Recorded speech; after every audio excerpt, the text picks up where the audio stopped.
Bom, pessoal, professor Canduca Oliveira, atualidades, continuando a resolução de exercícios, nós estávamos respondendo aqui no bloco anterior, uma prova do CNJ analista, CESP 2013, e nós tínhamos parado no item 3, vamos para o item 4. Item 4, prova analista do CNJ. A experiência chinesa de modernização econômica acompanha em larga medida situações vividas por muitos outros países no mundo contemporâneo, em que a industrialização provoca a urbanização da sociedade, o que explica o esforço empreendido pelo país para qualificar, via educação, os milhões de jovens trabalhadores egressos do campo. É verdade, ok?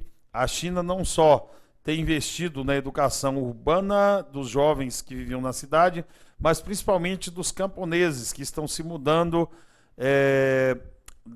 do campo para a cidade para se converter em mão de obra nas ZEEs, nas Zonas Econômicas Especiais Chinesas, ok?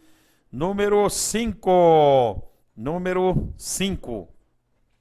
Há consenso entre especialistas. Ixi, Maria, isso aqui eu já vou dar uma dica para vocês, viu? Quando fala que há consenso entre especialistas, é a coisa mais rara haver consenso entre especialistas, tá bom? Então já tende a ser falso só de falar que tem consenso. A palavra consenso é uma coisa difícil de acontecer. Vamos ver o resto do item. Há consenso entre especialistas e ambientalistas de que mudanças climáticas e efeito estufa decorrem da ação humana sobre a natureza. Em escala global, esse processo se intensificou a partir da Revolução Industrial. Não há consenso, pessoal. Os cientistas do IPCC dizem que o aquecimento global é culpa do homem, sim. Mas existem os cientistas céticos, tá? Que é aqueles que não acreditam que é o homem que está provocando essa mudança. Os cientistas céticos dizem que a Terra esfria e esquenta de tempos em tempos e que esse aquecimento agora seria natural. Bom, o IPCC não concorda e geralmente o que cai na sua prova e a linha que o CESP e as bancas defendem é a linha do IPCC. Mas o fato é que não há consenso. E geralmente eu te dou a dica. Quando a questão começa, há consenso entre especialistas. Especialista se acha melhor que os outros. E aí ele não quer concordar com o outro para sobressair a ideia dele. E geralmente eles não entram em consenso nunca, tá bom? Então, questão 5, falsa. Vamos para 6. Em meio aos eventos climáticos extremos que aconteceram em 2012, com invernos rigorosos e fortes ondas de calor que assustaram o mundo, o furacão Sandy atingiu vigorosamente Nova York, paralisando por algum tempo a mais importante cidade americana. Verdadeiro, pessoal, o furacão Sandy, ele é um daqueles que os cientistas do IPCC acham que pode vir a acontecer com mais frequência. Câmera aqui, por favor. Bem, isso porque geralmente os furacões não costumam atingir o norte dos Estados Unidos, o nordeste. No caso, Nova York está no nordeste dos Estados Unidos. Geralmente, os furacões atingem o sul dos Estados Unidos, tá ok? Aquela região ali da Califórnia, a região de Miami, não sei o que e tudo mais. Mas, com o aquecimento global aumentando, a gente pode ver furacões deslocando cada vez mais para o norte, como esse Sandy, que inundou diversas ruas de Nova York, inundou o metrô, paralisou a megalópole de Nova York no começo do ano, tá ok? Sandy foi má com os nova-iorquinos e a tendência é que se repita com mais frequência por causa, possivelmente, do aquecimento global. Possivelmente, dizem os cientistas, eles nunca afirmam, é verdade. Eles afirmam com 95% de certeza que o aquecimento global é de culpa humana e que esses eventos extremos estão ligados sim a esse aquecimento global. Vamos para a frente, ok? Bom, encerramos as provas 2013 CESP que a gente já havia preparado e agora nós vamos para questões diversas. Nessas questões diversas, nós temos questões de provas de outras bancas ou questões mais antigas mesmo do próprio CESP, de outros anos do CESP, e algumas questões que eu, tio Canduca, preparei também para vocês com base no estilo CESP-NB. Julgue os itens sobre fatos recentes da política brasileira. Primeiro, o escândalo mencionado no texto. Cadê o texto? Ué, não tem texto aí. O escândalo mencionado no texto, popularmente conhecido como Mensalão do PT, deve ser um texto sobre o Mensalão. O escândalo mencionado no texto, popularmente conhecido como Mensalão do PT, foi precedido pelo Mensalão do PSDB mineiro. Em ambos os escândalos, o empresário Marcos Valério foi acusado de envolvimento. Mesmo sem o texto, dá para a gente responder, pessoal. O escândalo mencionado no texto, provavelmente era um texto sobre o Mensalão, popularmente conhecido como Mensalão do PT, foi precedido pelo Mensalão do PSDB mineiro. É verdade. Marcos Valério, que fez um Mensalão do PT, antes de trabalhar no Mensalão do PT, ele trabalhava no Mensalão do PSDB de Minas. Então, logicamente, que o Mensalão do PT foi precedido, precedido do Mensalão do PSDB mineiro. Em ambos os escândalos, Marcos Valério estava envolvido, sim. Inclusive, o Marcos Valério ainda precisa ser julgado no caso do Mensalão mineiro. Ok? Questão número 2. O ex-ministro-chefe da Casa Civil, Antônio Palocci, acusado de ser o mentor intelectual do chamado Mensalão do PT, foi condenado pelo Supremo Tribunal Federal a 10 anos e 10 meses de prisão, a serem cumpridos inicialmente em regime fechado. Eita, pessoal, essa questão foi maldosa, porque o Palocci realmente ele caiu do governo 2 vezes. Ele foi demitido uma vez quando era ministro da Fazenda do governo Lula, quando ele quebrou o sigilo do caseiro Francenildo, no primeiro governo de Lula, e depois ele voltou, deu a volta por cima, foi para o fundo do poço, mas deu a volta por cima, porque fundo do poço de político tem mola, tá ok? E então, como fundo do poço político tem mola, ele voltou ao poder, foi ser ministro-chefe da Casa Civil de Dilma Todo-Poderoso. E caiu porque foi acusado de enriquecer muito rapidamente. Ele aumentou 20 vezes o patrimônio dele em apenas 4 anos e foi demitido pela presidenta Dilma. Mas ele não foi o chefe do Mensalão, acusado de ser o mentor intelectual do Mensalão. Na verdade, se tirar Antônio Palocci aqui e colocar José Dirceu, aí sim, José Dirceu ficaria verdadeiro. Acusado de ser o mentor intelectual do Mensalão, José Dirceu foi condenado a 10 anos e 10 meses e se ele não conseguir reduzir a pena com os embargos infringentes, que provavelmente serão julgados a partir só do ano que vem, ele vai ter que começar a cumprir a pena dele em regime fechado, porque a condenação foi acima de 8 anos. Bem, questão número 3. A Operação Monte Carlo já provocou efeitos reais na vida política nacional. Em julho de 2012, o senador Demóstenes Torres, sem partido de Goiás, teve o seu mandato cassado por corrupção passiva, em função do seu envolvimento com o contraventor Carlinhos Cachoeira. Bom, pessoal, questão falsa. Por qual motivo? Bom, a Operação Monte Carlo foi a operação realmente que desbaratou o esquema de Carlinhos Cachoeira. Monte Carlo é o nome de um cassino famoso, tá ok? Lá na Europa, fica lá no Principado de Mônaco, onde tem aquela corrida de rua, tem a curva do cassino, é lá o cassino de Monte Carlo, lá na corrida de Fórmula 1. Então o nome é uma alusão a jogo, né? Um local de jogo, desbaratou o esquema de Carlinhos Cachoeira. E realmente Demóstenes foi cassado, mas essa questão aqui foi de uma maldade tão grande, porque o julgamento no Senado ele é um julgamento político. O Demóstenes foi julgado por quebra de decoro parlamentar e não por corrupção passiva. Ele vai ser julgado por corrupção na justiça comum. O Senado não pode fazer esse tipo de julgamento, não. Lá o julgamento é político. Ele mentiu para os colegas e por ter mentido que não tinha envolvimento com Carlinhos Cachoeira, ele foi tirado do poder. Olha que maldade, hein? Bom, questão número 4. A lei da ficha limpa, lei complementar 135/2010, aprovada pelo Congresso Nacional e sancionada dia 4 de junho de 2010, pelo presidente Luiz Inácio Lula da Silva, impede, dentre outros dispositivos, a candidatura de políticos condenados por um colegiado da Justiça. Deixa eu tomar um golinho d'água aqui, que parece que eu estou querendo soluçar. Bom, é verdade, pessoal, a lei da ficha limpa, que foi sancionada pelo presidente Lula, ela impede a candidatura de políticos condenados por um colegiado da Justiça. Câmera aqui, por favor. Veja bem. Bem, por que ela impede a candidatura de políticos condenados por um colegiado da Justiça? Um colegiado da Justiça tem que ser condenação de segunda instância. Se a condenação for só em primeira instância, o caboclo não fica ficha suja. É para evitar perseguição, que um só juiz persiga o candidato e o tire da vida política. Então, somente quando é um colegiado de juízes, é decisão de segunda instância, que o caboclo fica ficha suja, tá bom? Então, próxima questão, número 5, né? Slide, por favor.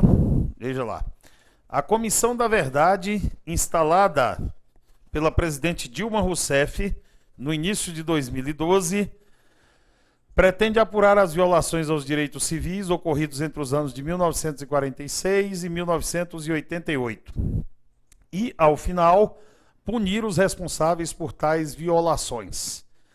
Bom, questão falsa por causa do final, ó. A Comissão da Verdade, ela não pode punir.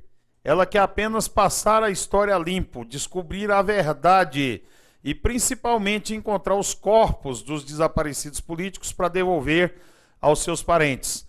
Essa Comissão da Verdade brasileira, realmente ela vai investigar as violações aos direitos civis cometidos entre o interregno dessas duas constituições, ó. Tem gente que achou que era falso quando eu respondi essa questão em sala de aula. Quando eu respondi em sala de aula essa questão aqui, muita gente achou que era falso porque falou, não, de 1946 a 88, sim, desde a Constituição de 1946 até 88, no interregno dessas duas constituições. E ao final, se terminasse aqui, ó, em 88, seria verdadeiro. Aí o final aqui é que botou falso. Aí ao final puniu os responsáveis. Ela não tem poder de punir, não. A lei da anistia, comentário aqui, por favor. A lei da anistia de 1979, ela perdoou, anistiou torturados e torturadores. A OAB já tentou anular a lei de anistia, mas por 7 votos a 2 o Supremo disse que não vai mexer na lei. Portanto, a Comissão da Verdade não pode punir ninguém. Só apurar fatos e passar a história limpa, tá bom? Próxima questão, número 6, né? Questão número 6. Em maio de 2012, entrou em vigor a Lei de Acesso à Informação com o objetivo de garantir aos cidadãos brasileiros acesso aos dados oficiais do Executivo, Legislativo e Judiciário. Cada órgão público terá um serviço de informação ao cidadão, SIC, para garantir a transparência dos dados públicos. Verdadeiríssimo. E essa lei causou alvoroço, porque as pessoas, inclusive, tiveram seus salários publicados na internet, o valor do salário recebido por cada servidor público, e aí os caras disseram que estavam com medo, porque ia aumentar o número de sequestros relâmpago, não sei o quê, mas os servidores públicos são funcionários nossos, nós precisamos saber quanto é que os caras ganham. E hoje estão expostos os salários da maioria, inclusive, dos servidores. Mas não é só para isso que a lei serve, não. Ela serve também, tá ok? Para você fazer qualquer indagação para qualquer órgão público. Eu já escrevi para o DENIT me deu a resposta que eu precisava. Bom, próxima questão. Governo arrecada 24,5 bilhões com leilões de 3 aeroportos internacionais. Essas questões aqui próximas são sobre o tema transportes do nosso edital. Revista Carta Capital, 6/2 de 2012. A Agência Nacional de Aviação Civil, ANAC, arrecadou 24,535 bilhões de reais com leilão dos aeroportos internacionais de Guarulhos, em São Paulo, Viracopos, Campinas, São Paulo e Juscelino Kubitschek, em Brasília, realizado nesta segunda-feira, 6. O valor da licitação, que ocorreu na sede da Bolsa de Valores de São Paulo, Bovespa, ficou 347% acima do mínimo esperado pelo governo federal. Foi um sucesso esse leilão dos aeroportos, 347% de ágio. Em Brasília, pessoal, ok? Em Brasília, o ágio do leilão do aeroporto JK aqui foi de 600%. O grupo que arrematou a concessão foi 600% de ágio que eles pagaram. E na média deu 347% de ágio, ok? Vamos aos itens. Tomando o texto como referência inicial, julgue os seguintes itens sobre o sistema de transportes brasileiro. 7. Depois de muito criticar as privatizações feitas pelo governo FHC, o PT se rendeu e privatizou com sucesso 3 dos maiores aeroportos internacionais do país. Falso! Cara, essa questão é maldosa, ó. O governo, o PT privatizou, não é privatizou, fez a concessão de 3 dos maiores aeroportos do país. Artigo 21, inciso 12 da Constituição, diz que é proibido privatizar transporte aéreo, aquático, terrestre, ferroviário e tal. A concessão tem que ser por tempo determinado. Quando vence a concessão, aquele bem público volta a pertencer ao governo. Os aeroportos leiloados, inclusive, o prazo de concessão foi assim, ó. Guarulhos, 20 anos, Brasília, 25 anos e Viracopos, em Campinas, 30 anos, tá ok? Então, privatizar é quando você vende o bem e ele não volta mais para a mão do governo. Existe vedação constitucional, artigo 21, inciso 12, e que só permite concessão, autorização ou permissão para o caso do setor de transportes, tá ok? Então, desestatizar, tirar da mão do Estado, não significa privatizar, tá bom? Cuidado com o que a imprensa fala, porque a imprensa fala tudo, privatizou mesmo.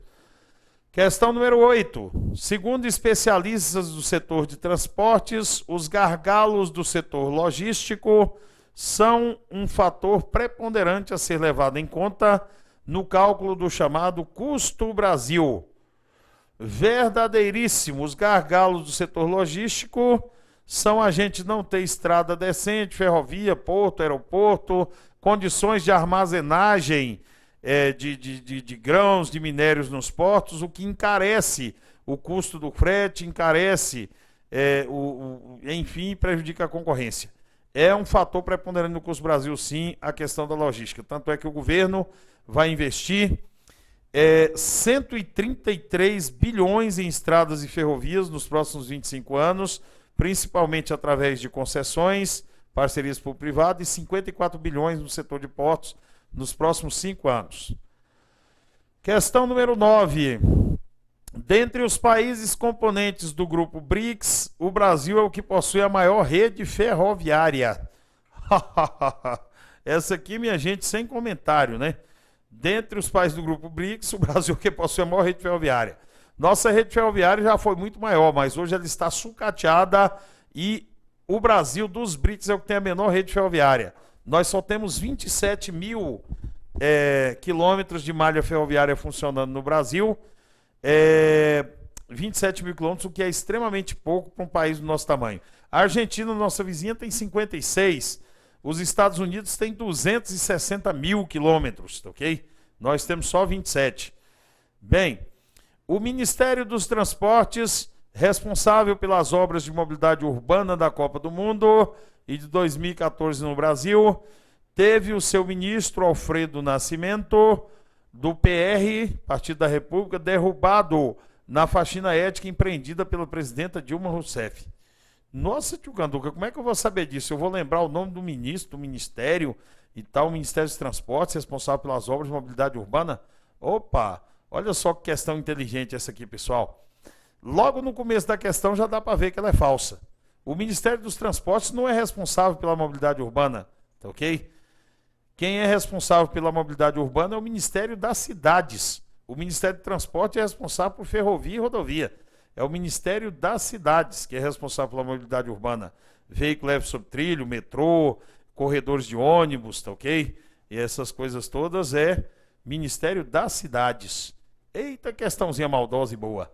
Bom, número 11. Número 11. O VLT, veículo leve sobre trilhos, projetado para Brasília, para a Copa de 2014, não ficará pronto a tempo para ser utilizado durante os Jogos Mundiais do Brasil. Pessoal, os Jogos Mundiais do Brasil vão ser ano que vem, e o VLT de Brasília, que deveria ter começado a ser construído em 2009, até hoje não tem um palmo de trilho construído. Houve problemas com a licitação, com licenciamento ambiental, com licenciamento do IPHAN e da Unesco, porque o plano piloto é tombado, e esse VLT ele ia sair do aeroporto e ir até o final da Asa Norte, passando ao lado do Estádio Nacional. É uma pena, tá ok? Mas estão paralisadas essas obras, nem sei se elas vão sair do papel por causa desse monte de empecilho, tá ok? Você não vai de VLT assistir aos jogos indo do aeroporto para o Estádio Nacional de VLT em Brasília, não. Vai ter que pegar um busão. Bom, número 12. Depois de quase 26 anos em obra, ao final do governo Lula, foi inaugurada a Ferrovia Norte-Sul, interligando a cidade de Açailândia, no Maranhão, a Anápolis, Goiás. Um segundo trecho da ferrovia deve ser construído até a cidade de Estrela do Oeste, São Paulo, dentro do PAC 2. Questão falsa, porque a Norte-Sul não foi inaugurada. Já são 26 anos de construção e essa obra não foi inaugurada. E provavelmente, se for inaugurada, é no ano que vem. E vão ter que ser gastos quase 400 milhões de reais para reformar ela quase toda e trechos que estão mal feitos e tal, para que ela possa circular a partir do ano que vem. O Brasil está perdendo bilhões em não ter essa ferrovia inaugurada. É uma pena, tá ok? Mas ano que vem é ano eleitoral. A presidenta Dilma diz que inaugura até ano que vem. Como ela quer ganhar as eleições, é bem provável que o governo dê um jeito de fazer a rodovia funcionar. Porque só falta 6 quilômetros de trilho dos 1.500 quilômetros, só falta 6 até Anápolis. Esse trecho até Anápolis deve ser inaugurado. E o segundo trecho já está sendo construído até Estrela do Oeste em São Paulo. Vários pedaços já estão prontos, que é a obra em lotes, tá ok? Seria fundamental essa obra para escoar a produção agrícola do Centro-Oeste em direção ao porto de Itaqui, no Maranhão, tá ok? Que é por onde a Vale escoa a sua produção vinda de Carajás. 13. Apesar das obras do PAC no sistema rodoviário nacional, a qualidade da maioria das nossas rodovias ainda pode ser considerada bastante ruim em quase todo o país. Verdadeiro. Apesar das obras do sistema rodoviário, a qualidade da maioria, é aqui que está a coisa, das nossas rodovias ainda pode ser considerada bastante ruim em quase todo o país. Verdadeiro. Por isso que o governo vai fazer as concessões, tá ok? Para o setor privado. 14. O governo Dilma Rousseff concluiu com sucesso o processo de licitação para instalação do primeiro trem-bala do país, que irá ligar Campinas, São Paulo, Rio de Janeiro, apesar das críticas ao custo da obra, que ficará acima de 50 bilhões de reais. Falso, a licitação do trem-bala não foi feita, tá ok? A licitação do trem-bala ainda não ocorreu. A licitação do trem-bala ainda não ocorreu e ela deve ficar realmente acima de 50 bilhões. Esse seria o primeiro trem-bala brasileiro. Existe um projeto do governo de Goiás e do Distrito Federal que pretende construir um trem-bala ligando Goiânia a Brasília. A chance desse projeto sair do papel é quase zero. Se entre Campinas, Rio e São Paulo não sai o metrô, imagine o nosso Expresso Piqui, como foi batizado pelos paulistas, ligando nós aqui em Brasília até Goiânia, minha gente. Eu até gostei do nome, Expresso Piqui é bonitinho. Eu ainda pintaria o bichinho de amarelo, para ele cortar o cerrado todo amarelinho, tá ok?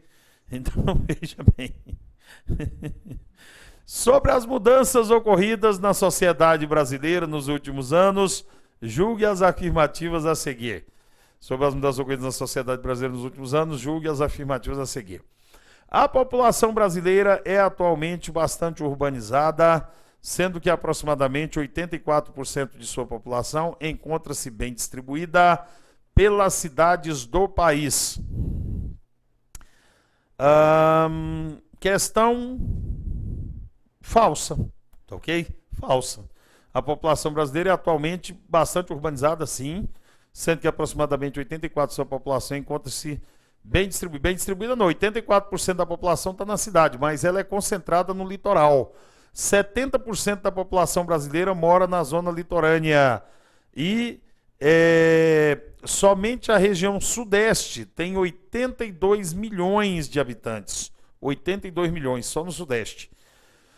16. A partir da década de 70, os investimentos em infraestrutura e o acesso aos meios de comunicação possibilitaram difundir novos padrões de comportamento para parcelas maiores da população, o que contribuiu para uma maior redução nas taxas de fertilidade. Opa, olha como é que uma palavrinha pode causar um mal-entendido danado, galera. Olha aqui, ó. Eita, olha que maldade. A partir da década de 70, o investimento em infraestrutura, o acesso aos meios de comunicação possibilitaram difundir novos padrões de comportamento para parcelas maiores da população, o que contribuiu para a redução das taxas de natalidade, meu amigo. Natalidade, o número de nascimentos de criança caiu. A fertilidade da mulher brasileira anda ótima. Aliás, experimenta transar sem camisinha para testar a fertilidade e ver se você não engravida, viu? Juízo, crianças, usem camisinha, tá bom? Então, número, questão falsa, porque não é fertilidade, caiu foi a natalidade. 17. Na América Latina, apenas 2 países aparecem ocupando posição na lista do IDH 2012, que os qualificam como detentores de muito alto índice de desenvolvimento humano: Chile e Argentina. Verdadeiro, ok? Chile e Argentina. O Chile na 40ª posição e a Argentina na 45ª. Como são 47 países que têm muito alto índice de desenvolvimento humano no IDH, os dois estão, e são os únicos latino-americanos que estão dentro dos com muito alto índice de desenvolvimento humano. Agora vamos ter que aguentar os argentinos, né? Nosotros tenemos IDH muy alto e ustedes no tienen. Eita, tá ruim, hein, gente? Questão 18. Principal programa social do governo Dilma, o Plano Brasil Sem Miséria, tem como uma das principais metas retirar 16 milhões de pessoas da extrema pobreza até 2014. Verdadeiro, ok? A presidenta, através do Brasil Sem Miséria, no campo e na cidade, e principalmente com o programa Ação Brasil Carinhoso, disse que nós já cumprimos antecipadamente a meta e agora em 2013 já erradicamos a miséria extrema no Brasil. Superamos a miséria extrema, ela disse. Superar não superamos não. Vocês viram que outro dia teve um comentário sobre o fim do Bolsa Família, o povo quase quebrou a Caixa Econômica no Brasil inteiro tentando sacar o último Bolsa Família. Na verdade, a gente só superaria essa extrema pobreza se as pessoas pudessem viver sem essa ajuda governamental e pudessem viver por conta própria. Ela foi mitigada, foi reduzida, mas não dá para falar que superamos, não. Questão 19.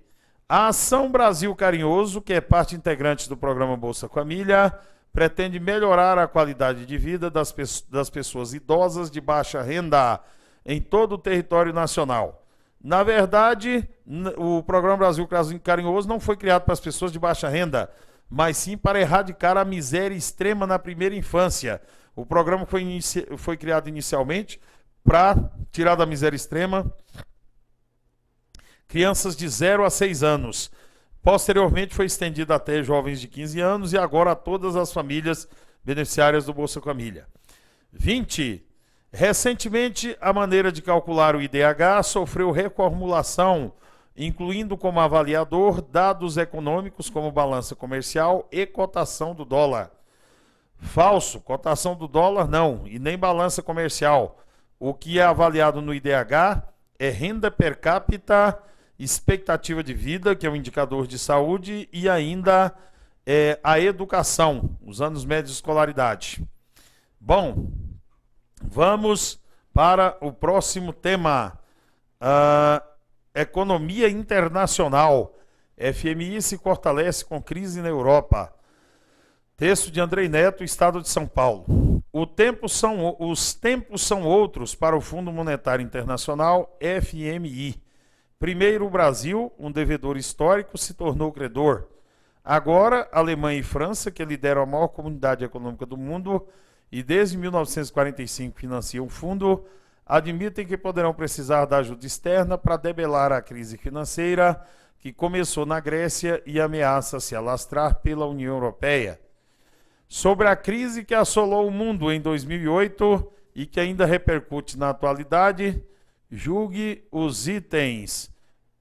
Então, pessoal, vamos julgar os itens a partir do próximo bloco sobre a economia internacional. Vamos aproveitar para julgar os itens no próximo bloco. Por aqui, nesse bloco, ficamos. Um abraço a todos, ok? Bom.